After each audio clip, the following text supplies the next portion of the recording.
നിങ്ങളുടെ പാട്ടാണ് എന്നെ ആത്മഹത്യയിൽ നിന്ന് രക്ഷിച്ചത് എന്ന് പറഞ്ഞ ആരാധിക ഇന്നും മനസ്സിൽ ഒരു കുളിർമഴ തീർക്കുന്നു. ആരാധികല്ല, ആരാധികനാണ്. ആരാധകനാണോ? ഓ, ഈ still in touch with me. ആണോ? അതെ അതെ. ആഹാ, അദ്ദേഹം ഇപ്പൊ എന്ത് ചെയ്യണു? അദ്ദേഹം നോക്കിയുന്നുണ്ട്, കുഴപ്പമൊന്നുമില്ല. ഇടയ്ക്ക് മെസ്സേജസ് ഒക്കെ അയക്കും. പക്ഷെ അതുണ്ട്, അത് വളരെ മ്യൂസിക് എന്നുള്ള സാധനത്തിന് ഇത്രയധികം ഹീലിംഗ് പവർ ഉണ്ട് എന്നുള്ളത് നമുക്ക്. അത് ഏത് പാട്ടായിരുന്നു അദ്ദേഹത്തിന്? അത് പാട്ടല്ല, അതൊരു ലൈവ് ഷോ ആയിരുന്നു.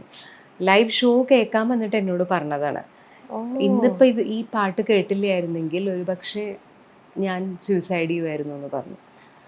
അപ്പം അങ്ങനെ ഒരു സംഭവം എൻ്റെ ജീവിതത്തിൽ ഉണ്ടായിട്ടുണ്ട്. എനിക്കതിപ്പോഴും ആലോചിക്കുമ്പോൾ എനിക്ക് ഗൂസ് ബംസ് വരിക.